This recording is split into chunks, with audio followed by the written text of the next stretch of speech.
दोस्तों आज की इस वीडियो में हम सुप्रीम कोर्ट ऑफ इंडिया के लैंडमार्क जजमेंट के बारे में डिस्कस करने वाले हैं, जो कि क्वेश्चनिंग ऑफ एफआईआर के रिगार्डिंग है, जिसमें सुप्रीम कोर्ट ने ये क्लियर किया है कि क्या प्रॉपर्टी डिस्प्यूट के सिविल केसेस में क्रिमिनल केसेस को भी फाइल किया जा सकता है। तो दोस्तों जैसे कि हम सब ये जानते हैं कि जब भी कोई जमीन से जुड़ा विवाद हो या कोई भी प्रॉपर्टी से जुड़ा विवाद हो तो हम सिविल सूट फाइल कर देते हैं।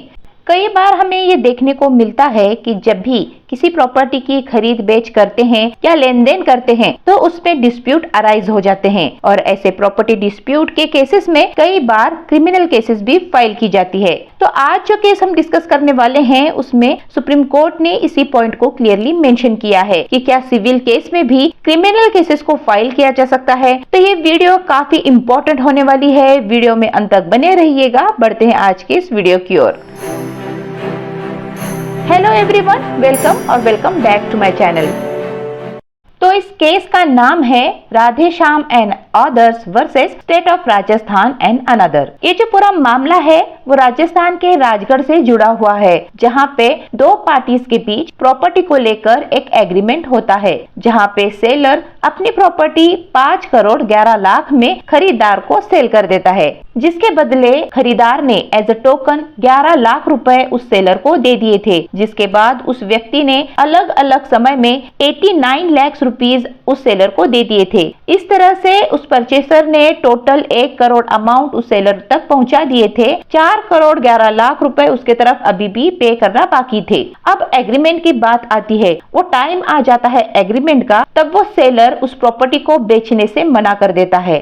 अब वो खरीदार गुस्से में आके ये कहता है कि मैं आपके ऊपर केस फाइल कर दूंगा। तो सेलर कहता है आपको जो करना है वो कर ले, मुझे ये प्रॉपर्टी आपको नहीं बेचनी। यही डिस्प्यूट का कारण बनता है, जिसके बाद खरीदार सेलर के खिलाफ सिविल केस फाइल कर देता है सिविल कोर्ट में। स्पेसिफिक परफॉर्मेंस को लेकर सिविल केस फाइल की जाती है। साथ ही में उस खरीदार ने सेलर के खिलाफ एक क्रिमिनल केस भी फाइल कर दी under section 420 and 406 of IPC, जहां पे वो खरीदार ये कहता है कि सेलर की शुरू से ही चीट करने का इंटेंशन था, और जिसके चलते उसने उसके 1 करोड़ रुपए अपने पास रखे हैं।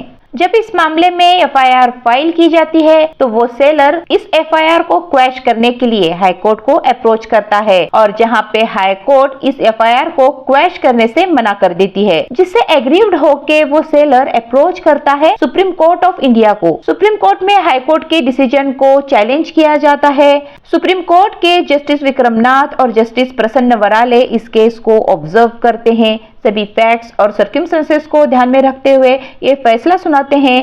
कोर्ट का कहना था कि ये जो एफआईआर है वो एक आर्म ट्विस्टिंग मैकेनिज्म है सामने वाले को प्रेशराइज करने के लिए। जो खरीदार का कहना था कि मेरे साथ पहले दिन से ही चीटिंग करी गई है, जिसमें सुप्रीम कोर्ट का कहना था जब पहले दिन से ही एग्रीमेंट किया गया था तो यहाँ पे चीटिंग की इंटेंशन की कोई बात बनती ही नहीं है। और रही बात 406 की, जिसमें कहा गया था कि खरीदार ने 1 करोड़ रुपए गलत इरादे से अपने पास रखे हैं, तो इस पे भी कोर्ट का कहना था कि जो 1 करोड़ रुपए हैं उसको एग्रीमेंट में समय समय पर मेंशन किया गया है।